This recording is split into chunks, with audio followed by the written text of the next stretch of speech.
బైబిల్లో ఒక స్త్రీ చనిపోయినప్పుడు ప్రజలందరూ కూడా ఆమె చేసిన మంచి క్రియలను చెప్పుకుంటున్నారట. ద్వారక అందరూ చెప్తున్నారట, ఆమె బతుకున్నప్పుడు ఇలా చేసిందయ్యా, ఇలా చేసిందయ్యా మాకు ఇలా అని చెప్పి పౌలు గారు చెప్తూ ఉంటే, ఆమె చెప్పినటువంటి వాళ్ళందరూ సాక్ష్యాలు విన్న తర్వాత, ప్రభువా ఇలాంటి మంచి వ్యక్తి, అనేక మందికి ఉపయోగం చేసే వ్యక్తి, ఇలాంటి మంచి వ్యక్తిని మరికొంతకాలం ఉంచవచ్చు కదా అని పౌలు గారు ప్రార్థన చేస్తే ద్వారక తిరిగి లేచింది. మరలా హల్లెలూయా. ఆమె తిరిగి లేచింది, మరణం నుంచి ఆమె తప్పించబడింది. అంటున్నాను, తిరిగి లేచి మళ్ళీ చచ్చిపోదా? ఏదో ఒక రోజున మరణించాలి. హల్లెలూయా. దేవునికి స్తోత్రం చెప్పండి. మరొక మాట చెప్తున్నాను, బైబిల్లో ప్రారంభములో మనిషికి ఇచ్చినటువంటి ఆయుష్ 1000 సంవత్సరాలు. అందరూ 1000, 900, 850, 600 సంవత్సరాలు బతుకుతున్నప్పుడు హానోకు అందరికంటే తక్కువ బతికాడు. అప్పుడు అందరికంటే తక్కువ ఆయుష్ అయింది. దేవునికి స్తోత్రం. ఆదాము ఇన్ని ఏండ్లు బతికాడు, ఆదాము తర్వాత ఇన్ని ఏండ్లు బతికాడు, అలా రాయబడుతుంటుంది. కానీ అందరూ 900 చిలుక, 800 చిలుక బ్రతికారు. కానీ అందులో ఒకే ఒక్కడు ఈ 315 సంవత్సరాలకే ఆయనకి పిలుపు వచ్చేసింది.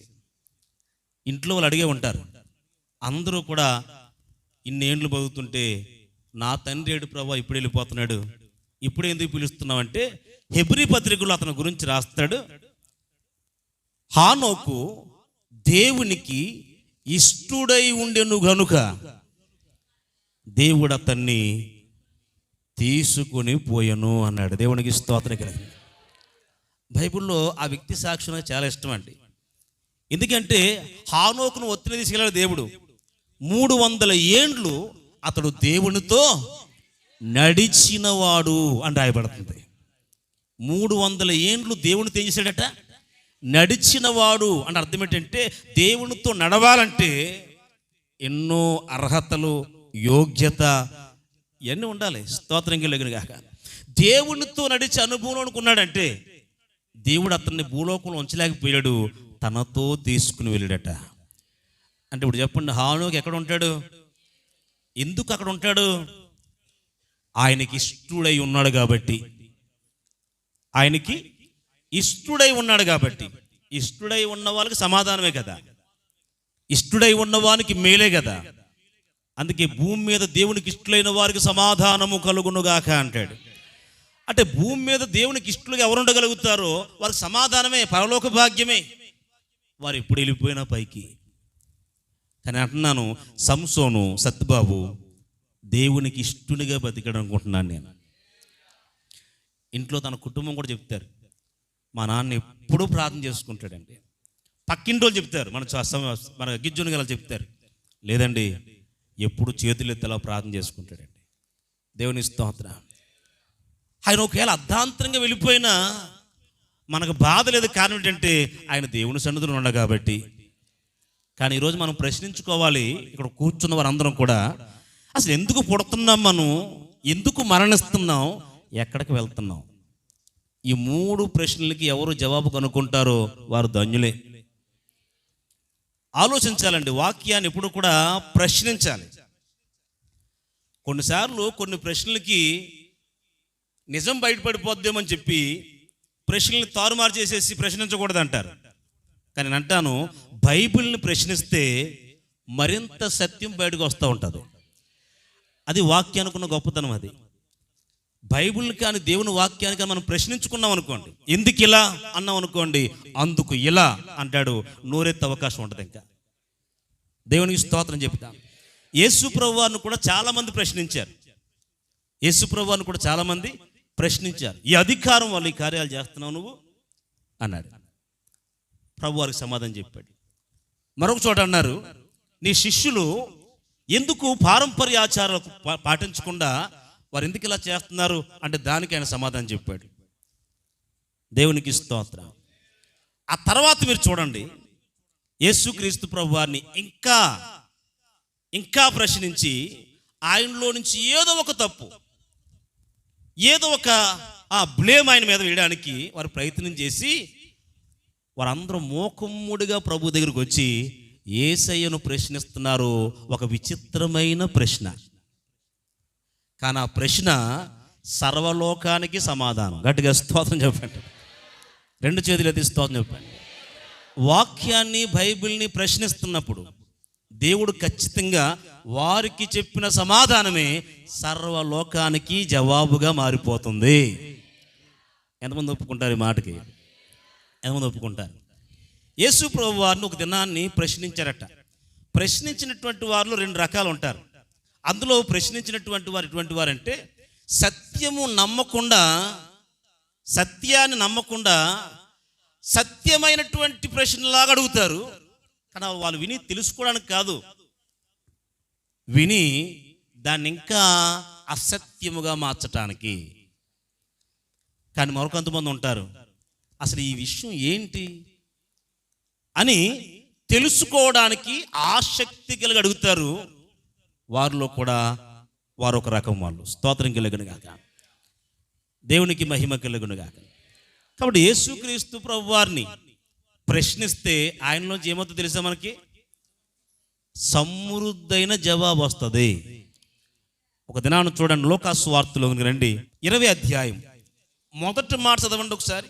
ఆ దినములలో ఒకనాడు ఆయన దేవాలయములో ప్రజలకు బోధించుచు సువార్తను ప్రకటించుచున్నప్పుడు ప్రధాన యాజకులను, శాస్త్రులను, పెద్దలతో కూడా ఆయన మీదకి వచ్చి నీవు ఏ అధికారము వలన ఈ కార్యము చేయుచున్నావో. దేవునికి స్తోత్రం కలుగాక. మొత్తం ప్రశ్నించడం మొదలు పెట్టారు. తర్వాత చూడండి 27వ వచనం చదవండి. పునరుద్ధానము లేదని చెప్పడి, పునరుత్థానము లేదు అని చెప్పడి సద్దూకయ్యులు కొందరు ఆయన యొద్దకు వచ్చి ఆయనను ఇట్లా అడుగుతున్నారు. గట్టిగా స్తోత్రం చెప్పండి. ఏమీ లేదని నమ్ముతారు వీళ్ళు. అసలు పునరుత్థానమే లేదు అంటే మనిషి చనిపోయిన తర్వాత అంతే, మళ్ళా తిరిగి లేవడం నమ్మరు వాళ్ళు. తిరిగి లేచే అవకాశం లేదని బోధిస్తారు. అలా నమ్ముతున్నటువంటి వారు యేసు ప్రభు దగ్గరకు వచ్చారు.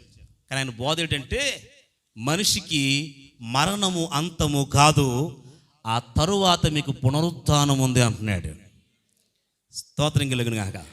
అంటే మరణించినటువంటి నీవు మరలా తిరిగి లేస్తావు. నువ్వు ప్రభువుని నమ్మినా నమ్మకపోయినా భూమి మీద పుట్టావు కాబట్టి తిరిగి మరలా నువ్వేం చేయబోతున్నావు? తిరిగి లేస్తావు. తిరిగి లేచిన తర్వాత అసలైన జీవితం నీకు ప్రారంభం అవబోతుంది అనేది ప్రభు బోధ. ఇప్పుడు వీళ్ళు విన్న తర్వాత వాళ్ళకు వచ్చినట్టు ఆలోచన ఏంటంటే అసలు పునరుత్థానం ఎక్కడదే? బతుకుండగా హాయిగా అన్ని తినేసి హాయిగా తిరిగి తనతో సంతోషించి వెళ్ళిపోవడమే తప్ప చచ్చిపోయిన తర్వాత ఎవడు చూశాడు? చనిపోయిన తర్వాత ఏం జరుగుతుంది అన్నీ మనకి ఎందుకు? అంత అవసరమా? బతుకుండగా అన్ని చేద్దాం అనుకున్నటువంటి తత్వం ఉన్నటువంటి వీళ్ళు యేసు ప్రభు దగ్గరికి వచ్చి ఒక విచిత్రమైన ప్రశ్న అడుగుతున్నారు. బోధకుడా భార్య బ్రతికి ఉండగా, దేవునికి స్తోత్రం కలుగును గాక. అక్కడ రాస్తూ ఉంటాడు. వారి ప్రశ్న ఏంటంటే నేను చెప్తున్నాను, ఒక భార్య వివాహం చేసుకున్న తర్వాత ఒక ఆయనకి భార్యగా మారింది. కొన్నాళ్ళ తర్వాత అతను చనిపోయాడు. ఆమె మరొక అతన్ని వివాహం చేసుకుంది. ఆయన కూడా చనిపోయాడు. తర్వాత మరొక అతన్ని వివాహం చేసుకుంది. స్తోత్రం కలిగిన కాక ఆయన కూడా చనిపోయాడు. అలా 7గురిని ఆమె బ్రతికుండా వివాహం చేసుకుంది. కాబట్టి ఆఖరిని ఆమె కూడా చనిపోయింది. ఇప్పుడు నువ్వు చెప్తున్నావు కదా పునరుత్థానం అని. ఇప్పుడు ఆ పునరుత్థానంలో ప్రభువా ఆమె ఎవరికి భారీగా ఉంటుంది అక్కడ? మరి 7గురికి అక్కడ భారీగా ఉంటుందా అని అడిగారు. స్తోత్రం కలిగిన కాక. దేవుని ఆలోచనకి మనిషి ఆలోచనకి నాగలోకానికి ఉన్నంత తేడా ఉంటుందట. దేవుని స్తోత్రం చెప్పండి. తాను ఒకటి తలిస్తే దైవం ఒకటి తెలుస్తుందట. ఈ మట్టి పొరకు అందే జ్ఞానం చాలా తక్కువ. అసలు ఈ దేవుని జ్ఞానం ముందు పోలిస్తే ఇది ఎందుకు పనిచేయదు. కానీ ఈ మట్టి పొర జ్ఞానం గాడు ఏం చేస్తున్నాడంటే దేవుణ్ణి ప్రశ్నిస్తున్నాడు. దేవునికి మహిమ కలుగుతుంది. అంటే ఉద్దేశం ఏంటంటే ఇక్కడ మనం పెళ్లి చేసుకుంటేనే కదా మహాపరలోకం అనుకుంటున్నాం. అంతకుమించిన భాగ్యం ఉంటుంది. ఎంత డబ్బు ఉన్నా, ఎంత ఆస్తులున్నా, ఎంత కోట్లు ఉన్నా, ఎంత సంతోషం ఉన్నా ఉపయోగం ఏముంది? ఆనందం అంతా వివాహంలోనే కదా ఉంది. స్తోత్రం కలిగిన కాక. 2 పెళ్ళి, 3 పెళ్ళి, 4 పెళ్ళి, 5 పెళ్ళి ఎన్నని చేసుకోవచ్చు. ఈ గుణంతో ఉన్నటువంటి వీరు బ్రతుకులు ఇలాంటి ప్రశ్నలు కాక ఇంకేమొస్తాయి? ఒక పందిని కొంగ అనే స్నేహితులట. పంది కొంగ ఎప్పుడైనా స్నేహం చేస్తాయేటి? చెయ్యు, కానీ అనుకోండి. పంది ఏమో చక్కగా బురదలు అలా దుల్లుతూ ఉందట, కొంగేమో గట్టు మీద మేస్తుందంట. అది మేసి మేసి మొత్తం మీద ఇదేమో అక్కడక్కడ తిరిగి వస్తుంది, అలా తిరిగి చూసుకుని ఎక్కడ బాగుందో చూసుకుని మేసుకుంటుంది. ఈ పంది ఉన్నటువంటి ఆ బురదలో హాయిగా దొల్లుతూ ఉందట. దొల్లుతూ ఉన్నటువంటి ఆ పంది ఈ బురద అంతా కూడా గట్టిపడిపోతుందంటే, ఆరిపోతుంది, వేసవికాలం వచ్చింది, మొత్తం బురదలు ఏది దీనికి దొల్లడానికి అంచుకుంటుంది, కానీ ఇంకా అంటుకోవడానికి అవకాశం లేదు. ఇలా స్నేహితురాలు ఉంది కదా, వచ్చి కొంగ అన్నదట, ఇదిగో పందన్నయ్య, ఇక్కడ ఎలాగ బురద ఆరిపోయింది కదా, నేను ఇంకో చోట చూశాను, విస్తారమైన చెరువు ఉంది, అక్కడ చక్కని నీళ్ళు ఉన్నాయి, నువ్వు అక్కడికి వచ్చేస్తే అక్కడ నీకు హాయిగా ఉంటుంది, అక్కడ మంచి నీళ్ళు నేను చూశాను, నాతో వస్తే తీసుకెళ్తాను అందట. అప్పుడు ఇలాగిలా ములిగి మట్టిలా పైకి తీసి కొంగ వైపు చూసి అన్నదట, తమ్ముడు అక్కడ ఇలాంటి బురద దొరుకుతుందా మరి? అక్కడ ఏం దొరకాలట అంటే, ఇలాంటి బురద లేదన్నయ్యా, చాలా చక్కని నీళ్ళు. ఆహా, నేను రాను, అక్కడ ఏముండాలి? ఇలాంటి బురద అక్కడ దొరుకుతుందా నాకు? దేవుని స్తోత్రం కలిగా. అంటే ఈ బురద ఆలోచనలతో ఈ లోక సంబంధమైనటువంటి ఈ తలంపులుతున్నటువంటి వారికి అలాంటి ప్రశ్నలే వస్తాయి. ఇప్పుడు పరిసయ్యులు సద్దూకాయులు యేసు ప్రభు దగ్గరికి వచ్చి అడుగుతున్నారు, ప్రశ్నిస్తున్నారు. ఏం ప్రశ్న అంటే, ఒక భార్య కట్ట 7 బుద్ధున్న ప్రశ్న అది. అడిగి పునరుత్థానమందు ఎవరికి ఆమె భార్యగా ఉంటుంది? 7 ఉంటుంది కదా అంటున్నాడు. అప్పుడు యేసు ప్రభు చెప్పిన సమాధానం వాళ్ళకి మాత్రమే కాదు, మరణము తర్వాత మనం ఏమవబోతున్నామో ఈరోజు వింటున్న మనందరికీ జవాబు. దేవునికి స్తోత్రం కలిగిన గాక. మరణించిన తర్వాత నేను ఏమవబోతున్నాను, మరణించిన తర్వాత ఎలా ఉండబోతున్నాను, అసలు మరణం వరకు కూడా నాకు తెలుస్తుంది ఏం చేస్తున్నాను, మరణం తర్వాత ఎవరు చూసి వచ్చారు అనే ప్రశ్నలన్నింటికీ కూడా అద్భుతమైన జవాబు ప్రభు అక్కడే చెప్పాడు. కొన్ని ప్రశ్నలు ప్రభు సత్యాన్ని బయట తీసుకొస్తాయి. స్తోత్రం కలిగిన గాక. ఇప్పుడు యేసుక్రీస్తు ప్రభు వారు చెప్పిన సమాధానం మీరు చూడండి, 36వ వచనం. వారు పునరుత్థానములో పాలివారై ఉండి దేవదూత సమానులను దేవుని కుమారులనై ఉందురు గనుక వారికను చావనేరరు. దేవునికి స్తోత్రం కలిగిన గాక. హల్లెలూయా. పునరుత్థానం పొందిన వారట ఏం చేయరట? వారికి ఇక చావే లేదు అని చెప్తున్నాడు. అంటే ఈ లోకములో పునరుత్థానం పొందిన వారు, పునరుత్థానం కొరకు సిద్ధపరచబడిన వారు పరలోక రాజ్యంలో అట మరణము లేని జీవితంలోనికి వారు వెళ్ళిపోతారు. హల్లెలూయా. చెప్పండి దేవునికి స్తోత్రం. ఆ పై వచనం చెప్తాడు ఒక మాట, ఈ లోకపు జనులు పెండ్లి చేసుకుంటారు, పెండ్లికి ఇయ్యబడతారు, గాని పరమున మృతుల పునరుత్థానమును పొందుటకు యోగ్యులని ఎంచబడిన వారు పెండ్లి చేసుకొనరు, పెండ్లికి ఇయ్యబడరు. దేవునికి స్తోత్రం కలిగిన గాక. అంటే ఇక్కడ వీళ్ళకి ఏంటంటే తలంపు అంతా కూడా అక్కడ మళ్ళీ పెళ్లి చేసుకుందాం, అక్కడ మళ్ళీ పిల్లలు ఒక పిచ్చి మొక్కలు, అక్కడ పెళ్ళి ఏముండదురా. అక్కడ పునరుత్థానం చెందినటువంటి వారు దేవదూత సమానులు అయిపోబోతున్నారు. మరొక అద్భుతమైన మాట, దేవుని కుమారులుగా పిలువబడతారు. దేవుడి పిల్ల అవసరమా? స్తోత్రం చెప్పండి. దేవుని కుమారులుగా మనం మార్చబడుతున్నామంటే మన ఒక దైవములుగా దేవుడు మనం సిద్ధపరచబోతూ ఉన్నాడు. 2 చేతులు ఎత్తి స్తోత్రం చెప్పండి. అంటే మహిమలో మనము దేవదూత సమానులుగా మారుతారు. రక్షింపబడి రక్షణ పొందుకుని మరణించిన వారు అనేది సత్యం. 2 చేతులు ఎత్తి స్తోత్రం చెప్పండి. ఇప్పుడు 37 చదవండి. పొదలను గుర్చిన భాగములో ప్రభువు అబ్రహాము దేవుడనియు ఇస్సాకు దేవుడనియు యాకోబు దేవుడనియు చెప్పుచు మృతులు లేతురని మోషేకు సూచించెను. ఆయన సజీవులకే దేవుడు గాని మృతులకు దేవుడు కాడు. ఆయన దృష్టికి అందరును జీవించుచు ఉన్నారని వారికి ఉత్తరమిచ్చెను. దేవునికి స్తోత్రం కలిగాక. అందరూ జీవించుచునే ఉన్నారు, అందరూ సజీవులుగానే ఉన్నారు. దేవుని దృష్టిలో సజీవులు అందరూ కూడా దేవదూత సమానులుగా వారు ఏం చేయబోతున్నారు? మార్పు చెందబోతున్నారు. వారికి పెండ్లి, మళ్ళీ అక్కడ పెద్ద సంసారం, మళ్ళీ పిల్లలకంటూ అన్ని తిప్పలు అక్కడ. ఇక్కడ చాలట్లేదు మనకి. దేవుని స్తోత్రంగా ఇక్కడ బోల్డ్ తిప్పులు. వాడు ఎవడో పాపం సంసారం ఎదలేక సంసారమే ఒక పిల్లకాలం అనలేదు, పెద్ద కాలం అనలేదు, పంటకాలం అనలేదు, గోదావరి కూడా అనలేదు. గోదావరి నీ తెచ్చు, సంసారమే ఒక సాగరం అన్నాడు. సాగరం అంటే మహాసముద్రం, ఎన్నో కెరటాలు ముంచుతాయి, లేపుతాయి, ముంచుతాయి, లేపుతాయి. స్తోత్రం కలిగిన కదా. మళ్ళీ అక్కడికి వెళ్ళి ఈ తతంగం మనకి ఎందుకు? మళ్ళీ అక్కడికి వెళ్ళి అక్కడ ఏమి ఉండదు. ఇక్కడ మార్పు చెంది దేవదూతల వలె మారిపోతాం. రెండు చేతులు ఎత్తి గడిగేస్తోంది. మనుషులు చనిపోయిన తర్వాత రెండు చోట్లకు వెళ్తారు. ఈరోజు రక్షణ పొందిన వారికి దేవుడిచ్చిన భాగ్యం ఎంత గొప్పదంటే, బాప్తిస్మం యొక్క విలువ ఎంత గొప్పదంటే, నువ్వు మరణించిన తర్వాత ఎక్కడ, ఎప్పుడు, ఎలా చనిపోయినా, అమ్మో ఇది మంచి మరణం, అమ్మో ఇది చెడ్డ మరణం, మరణాలు చెడ్డ మంచి ఎక్కడైనా వస్తుంది. దేవుని స్తోత్రం చెప్పండి.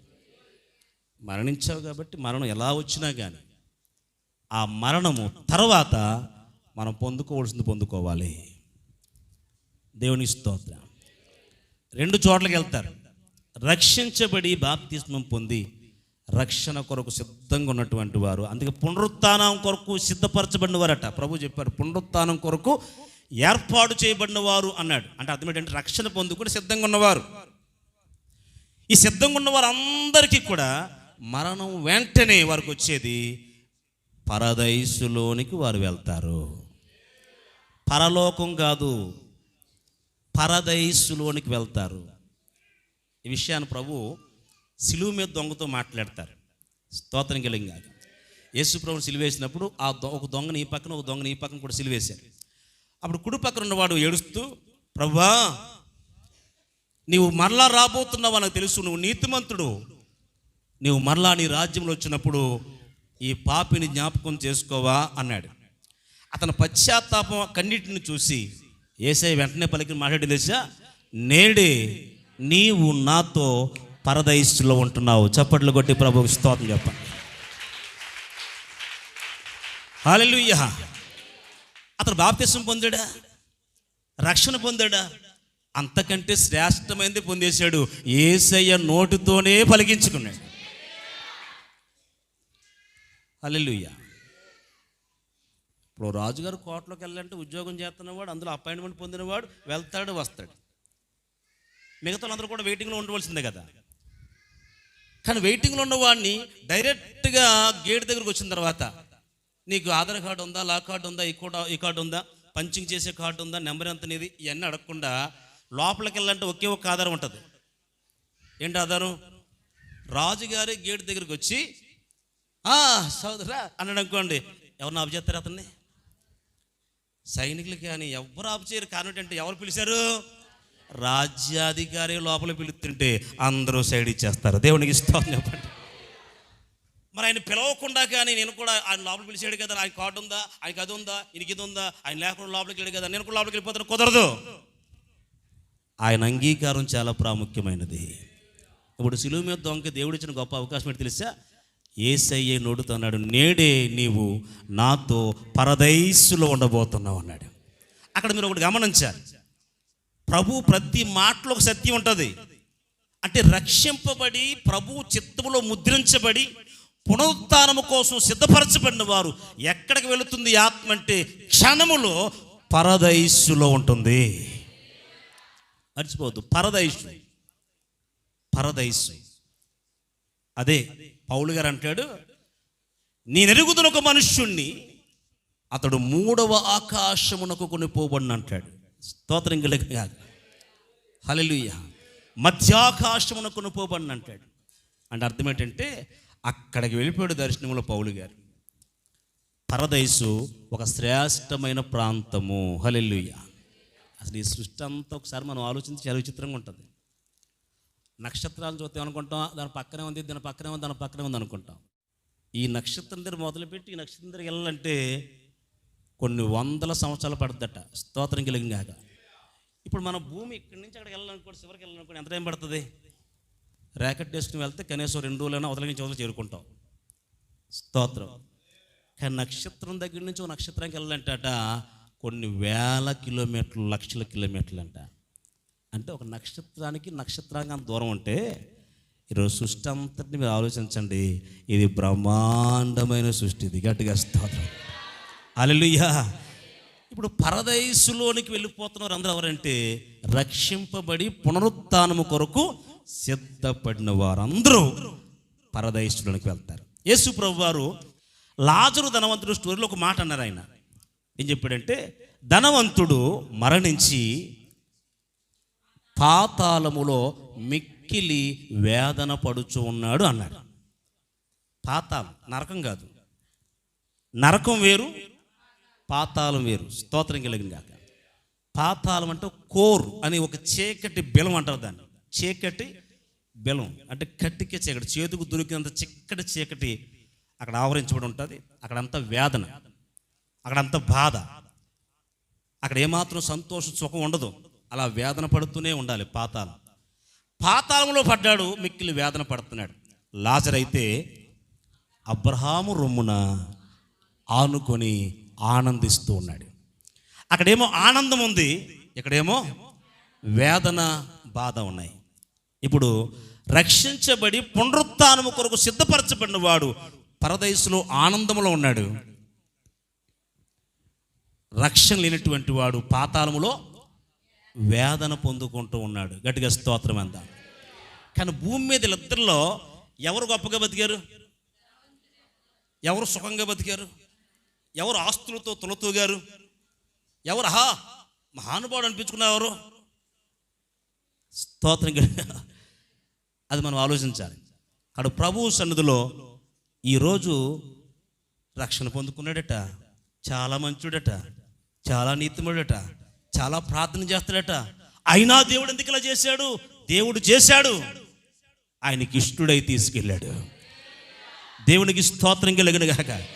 అందుకంటాడు, మరణించిన వారి నిమిత్తం మీరు దుఃఖపడటం నాకు ఇష్టము లేదు. ఎందుకంటే యెహోవా భక్తుల మరణం ఆయన దృష్టికి విలువ కలిగినది. మరణం విలువైందంటండి. ఎవరి దృష్టికి?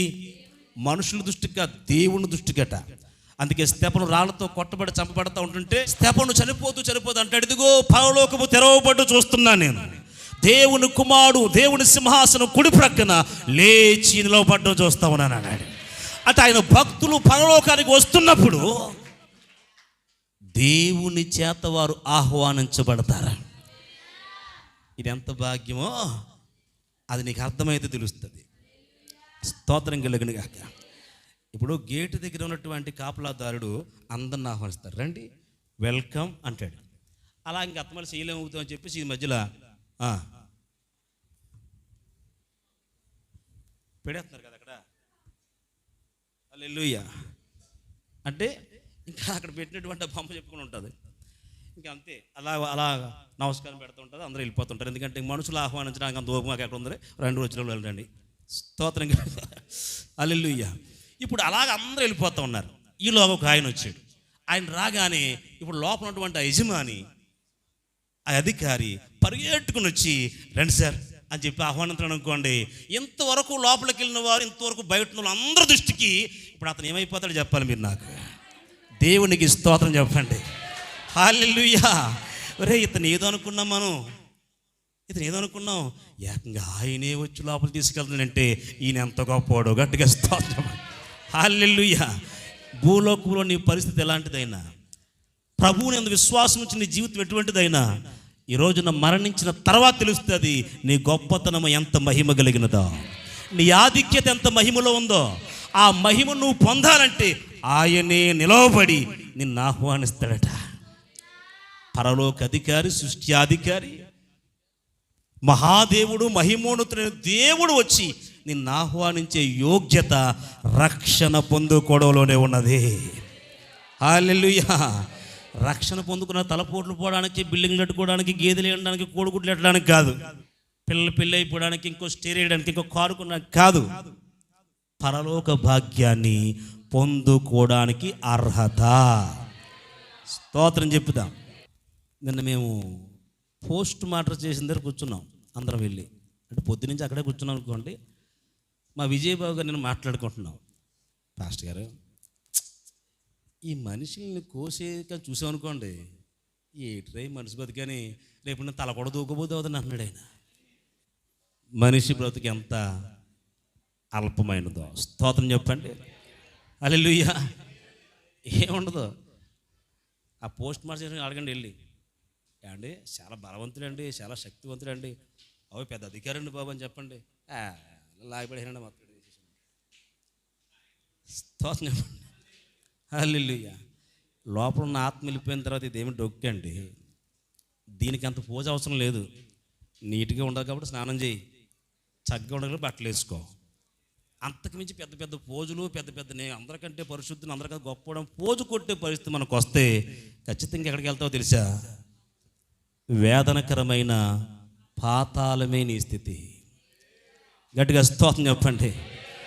నేను ఏ పాటి వాడిని ప్రభా, నేను పాపిని, మంటి పురుగున్నాయినా, నీ కృప వల్లే బతుకుతున్నాను. నీ కృప లేకపోతే నేను జీవించలేను ప్రభా.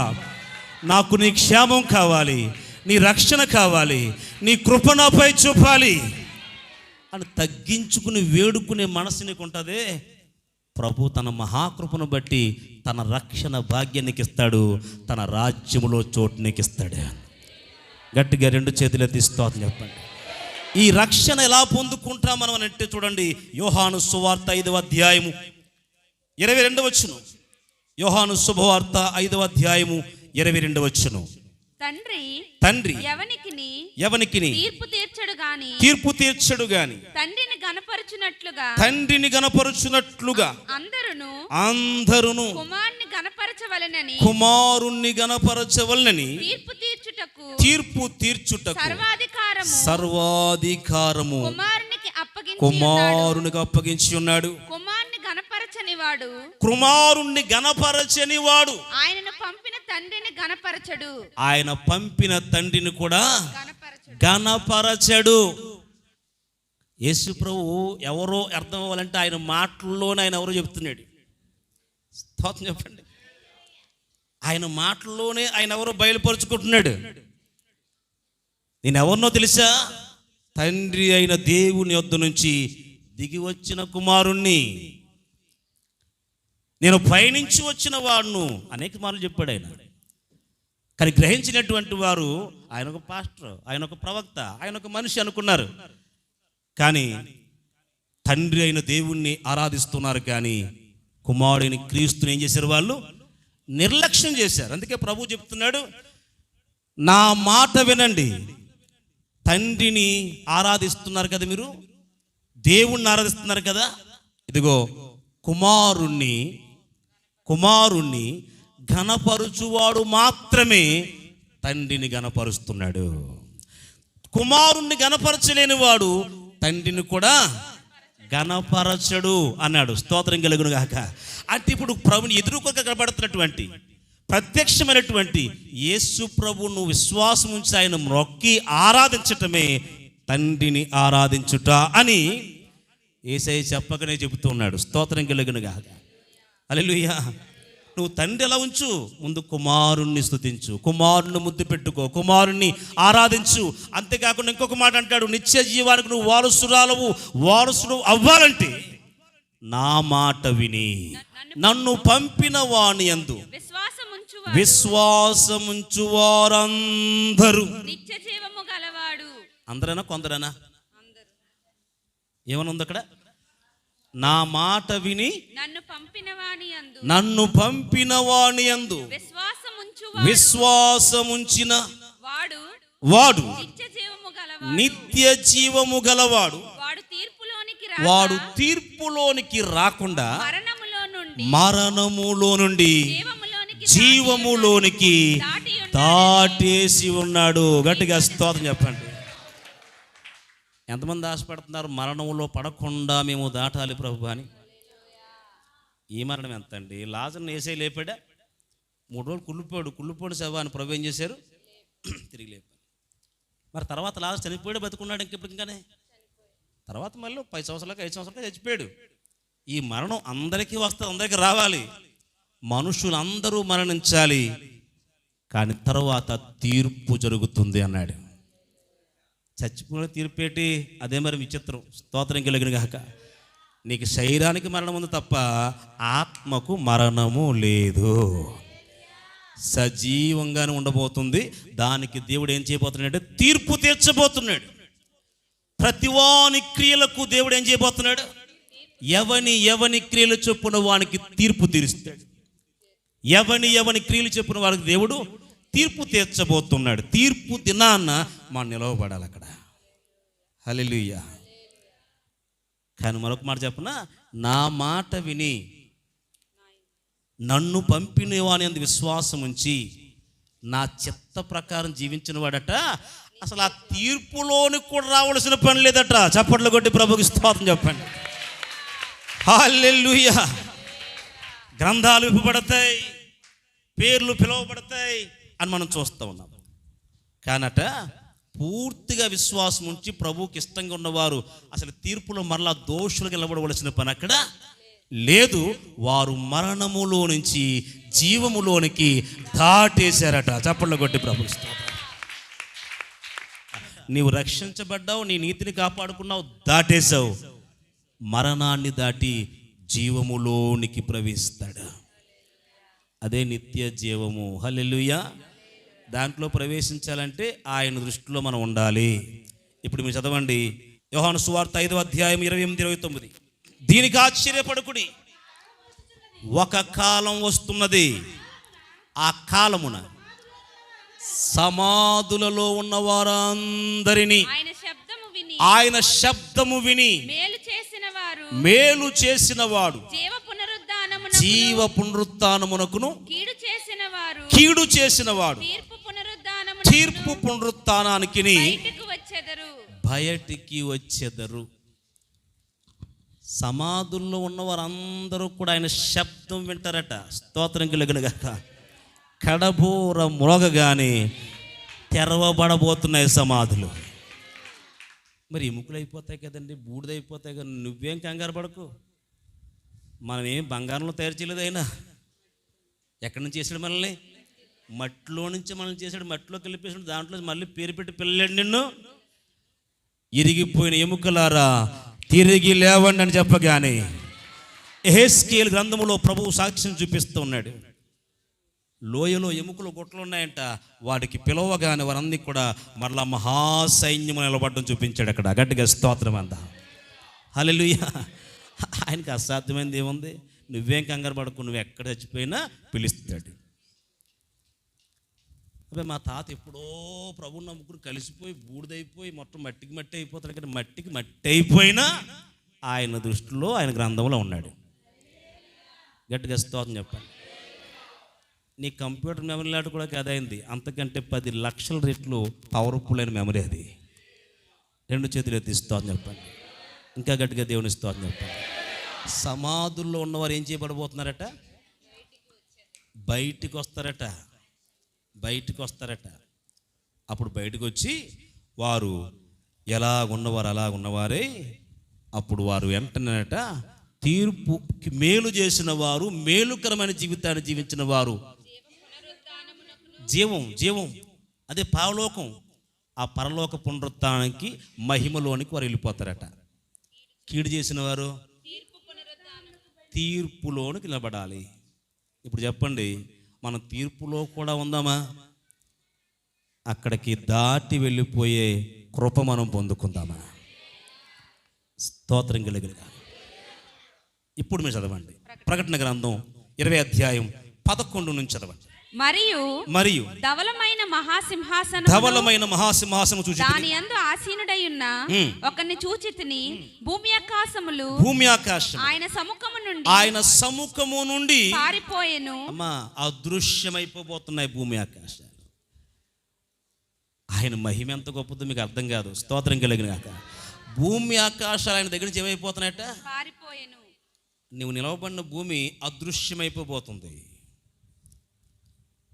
పంచభూతములు మహావేంద్రముతో లయమైపోతాయి అన్నాడు ఆయన. గట్టిగా స్తోత్రం చెప్పండి. దీనికోసం తెప్పలపడి, దీనికోసం తెప్పలాడుకుని, దీనికోసం తెప్పలపడి చచ్చిపోకు. ఇదేమి నీకు ఉండిపోదు, నువ్వు పోనుండవు. అవి పారిపోతాయట, వెళ్ళిపోతాయంట ఆయన సముఖం నుంచి. తర్వాత వాటికి నిలువ చోటు కనబడకపోయెను. అంటే అదృశ్యమైపోతున్నాయి. మరియు గొప్పవారేమి కొద్దివారేమి మృతులైన వారందరూ ఆ సింహాసనము ఎదుట నిలవబడి ఉండుట నేను చూశాను. హల్లెలూయా, హల్లెలూయా. అబ్బాయి, నేను ఉంచానండి, నేను ప్రభుని నమ్ముకోలేదు కదా, నాకెందుకు ప్రభు తెలుస్తుంది ఆ రోజు నీకు. ఆ ధనవంతుడికి ఏం తెలిసిందో, భూమి మీద ఉండగా కన్ను మిన్ను కాకుండా ఆగి జీవించాడు. ఆడికి వెళ్ళిన తర్వాత పాతాళంలో పడగానే తండ్రివైన అబ్రహామా అన్నాడు. రే, తండ్రివైన అబ్రహాం నీకే తెలిసిరా? ఎప్పుడైనా మాట అన్నావా? ఆయన తెలిసా నీకంటే ఈ మట్టి దేహానికి తెలియదు, కానీ ఆత్మకు అదెవరో తెలుసు. స్తోత్రం కలుగును గాక. పాపంతో శాపంతో కళ్ళు మూసుకుపోయి ఉండి ప్రభుని కనపడలేదు. ఇది విడిచిపెట్టగానే నీ జీవిత పరమార్థం అర్థమవుతుంది. అప్పుడు అర్థమవుతాడు తండ్రివైన అబ్రహామా. దేవునికి మహిమ కలుగునుగా. రెండు చేతులు ఎత్తి గట్టిగా స్తోత్రం చదవండి. పై వచ్చిన మరొకసారి. మరియు గొప్పవారేమి కొద్దివారేమి ఏమండి?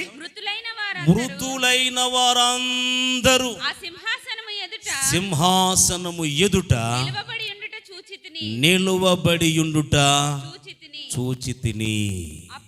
అప్పుడు గ్రంథములు విప్పబడ్డాయి. మరియు జీవ గ్రంథమును వేరొక గ్రంథం విప్పబడింది. ఆ గ్రంథముల యందు వ్రాయబడి ఉండి వాటిని బట్టి అమ్మా, గ్రంథం అందు ఏం రాయబడిందంట? నీ పేరు మాత్రమే కాదు, ఉత్తి పేరు కాదు. నీ పేరు మీద టచ్ చేస్తే నీ బయోడేటా మొత్తం వచ్చేస్తున్నమాట. మరి నువ్వే నెట్టి పెద్ద కంప్యూటర్ పెట్టుకుని దేవుడిచ్చింది ఆయనకు ఉన్న దాంట్లో ఎంత జ్ఞానం. స్తోత్రం చెప్పండి. నీ బయోడేటా అంతా రావాలనుకోండి, ఆధార్ కార్డు చెప్పమనేది అంటాడు. ఆధార్ కార్డు నెంబర్ చెప్పండి. చార్లెస్ గారు మీరు రైట్, ఎదురుపాక మీది అంటాడు.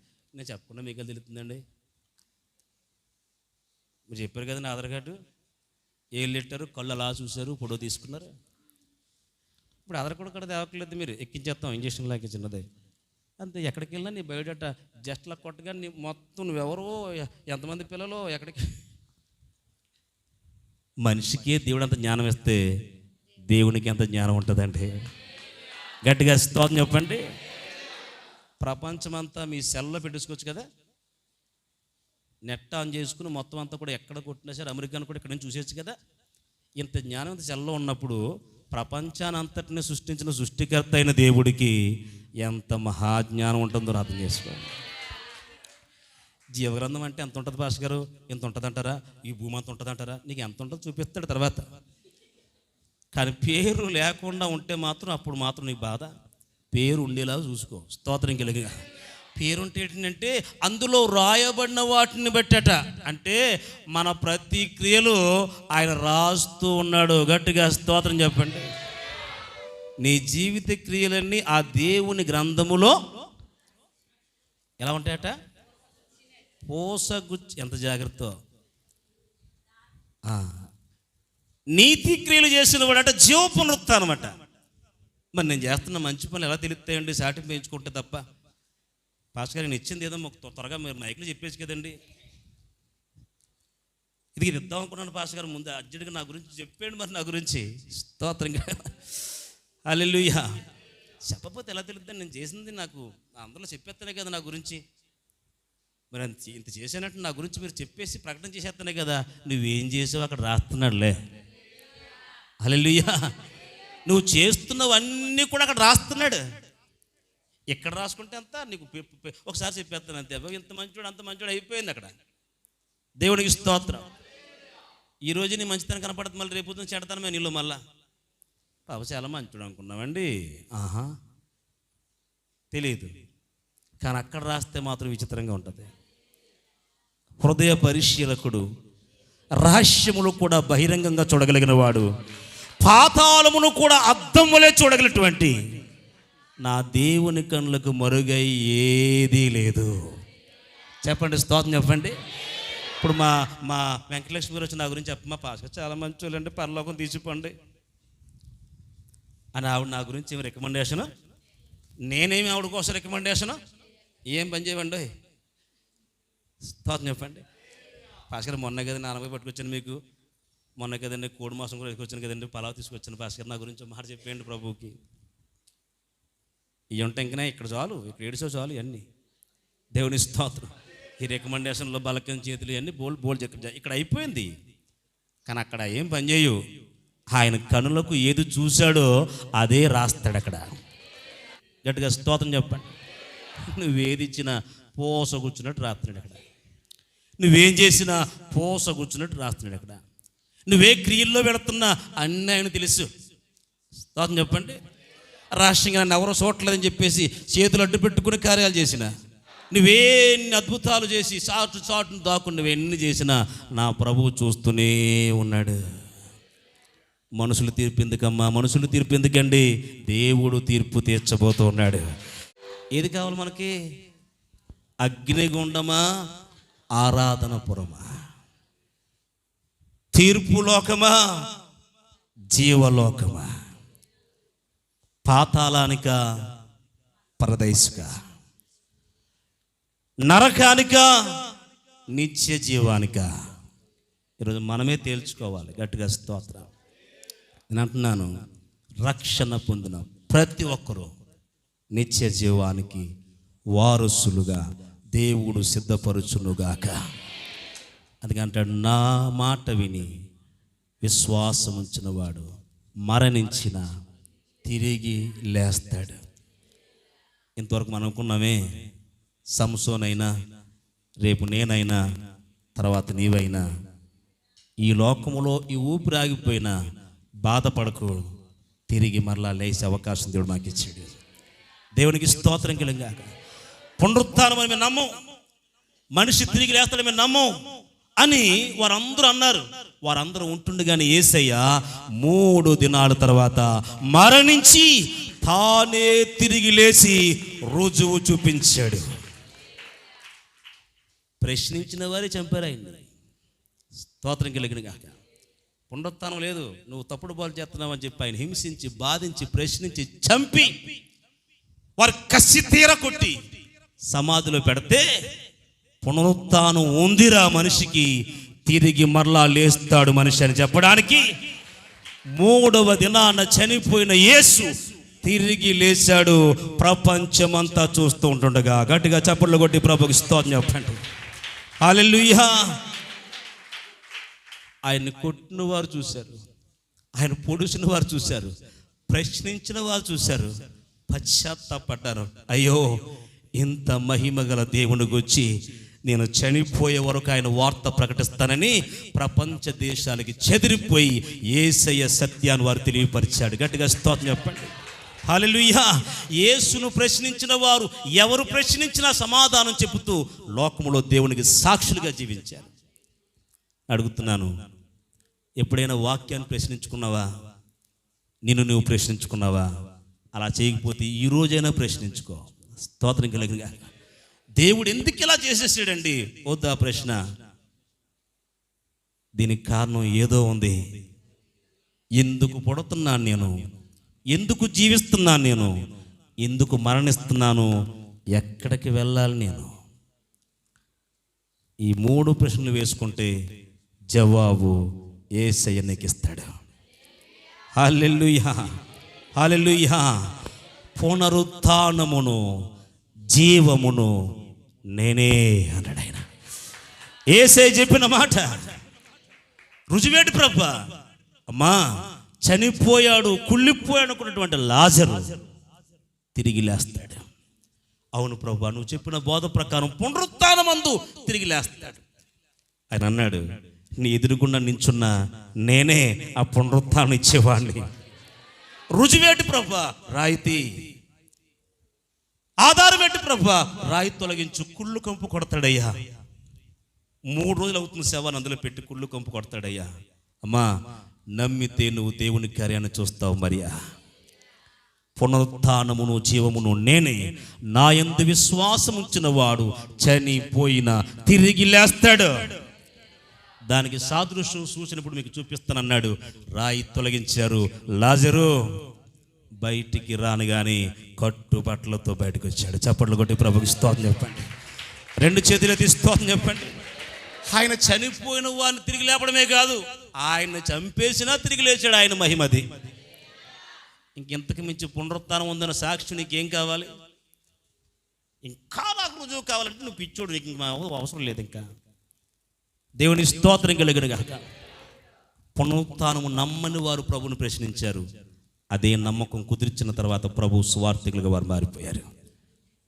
దేవుడి రోజున మరణము తర్వాత మనకు జ్ఞానం ఇచ్చి ఏ పరిస్థితి ఎదురైనా ప్రభువు యందు విశ్వాసం ఉంచి విశ్వాసమందు స్థిరముగా ఉండి ప్రభు కొరకు సాగిపోదాం. అట్టి కృప పరిశుద్ధాత్మ దేవుడు మనందరికీ దయచేయునుగాక. తల్ల ఉంచుదాం, కళ్ళు మూసుకుందాం. ఈ కొద్ది మాటలు ప్రభు మన వెనుకల్లో దీవించులాగున. ఈరోజు దేవుని బిడ్డ వాక్యమును ప్రశ్నించుకోవాలి. నేనెవరిని? ఎందుకు ఈ లోకానికి పంపబడ్డాను? ఎందుకు జీవిస్తున్నాను? ఎవరు నన్ను మరలా తీసుకెళ్ళిపోతున్నారు? నేను ఎక్కడికి వెళ్తున్నాను? నా జీవిత గమ్యం ఏమై ఉంది అని నువ్వు ప్రశ్నించుకుంటే ఈరోజు నీకు జవాబు ప్రభు ఇచ్చాడు. నువ్వు పంపించిన వాడే ఒక దినాన్ని పిలుస్తాడు. ఆయన పిలిచే దినానికి నీ క్రియలు నీవు కాపాడుకోవాలి. నువ్వు చేస్తున్న ప్రతి క్రియలు ఆయన రాస్తున్నాడు. ఆయన గ్రంథములో జీవ గ్రంథమును వేరొక గ్రంథము కనిపించింది యోహాను భక్తునికి. అది తెరవబడితే దానిలో వ్రాయబడిన వాటిని బట్టి నీకు దేవుడు తీర్పు తీర్చబోతున్నాడట. ఒకవేళ రక్షణ పొందకముందు, ప్రభువులోనికి రాకముందు నీ పాత స్వభావాన్ని బట్టి వ్యర్థమైన పాపపు జీవితాన్ని, అతిక్రమాల జీవితాన్ని జీవించావేమో. కానీ ఈరోజు ఆయన శిలువ రక్తముతో కడగబడ్డావు, రక్షణ బాప్తిస్మం పొందావు, దేవుడిచ్చే ఆధిక్యతలో ముద్రించబడ్డావు, పునరుత్థానము కొరకు నువ్వు సిద్ధపరచబడ్డావు. ఈరోజు నీ జీవితం, నీ ప్రవర్తన ఇంకా గతములాగే ఉండిపోయిందా? ఏమైనా నూతన పరచబడిందా? ఈరోజు మనం జ్ఞాపకం చేసుకుంటున్నా. సంసోను తన ప్రవర్తన కాపాడుకున్నాడు, నీతిని కాపాడుకున్నాడు. ఏ నోరు తెరిచినా ఒక మంచి మాటే ఆయన కోసం మనం చెప్పగలుగుతున్నా. ఈరోజు నీ గురించి, నా గురించి, నా తదనంతరం నా గురించి, నీ తదనంతరం నీ గురించి అందరూ మంచి మాట ఏదైనా చెప్పగలరా?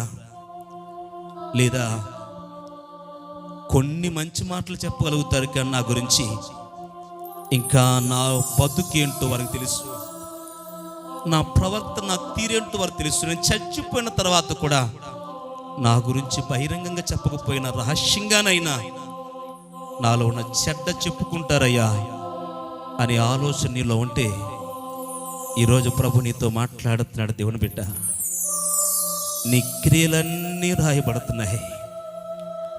నిత్య జీవం నీకు కావాలనుకుంటే ఇప్పుడు నీ క్రియలను మార్చుకో. రక్షణ కొరకు సిద్ధపడు, రక్షణ కొరకు సిద్ధపడు.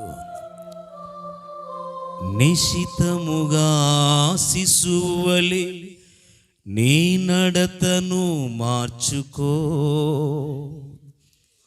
పాపము నీకంటదు, శాపము దరి చేరదు. నేను మరువని యేసయ్యా నిత్యము చూస్తున్నాడు. అవినీతిని వదులుకో, నీతి మార్గం ఎంచుకో. నిత్య వేదనా నిత్యానందమా, ఏది నీకు కావాలో ఎంచుకోనేస్తమా. ఏది నీకు కావాలో ఎంచుకోనేస్తమా.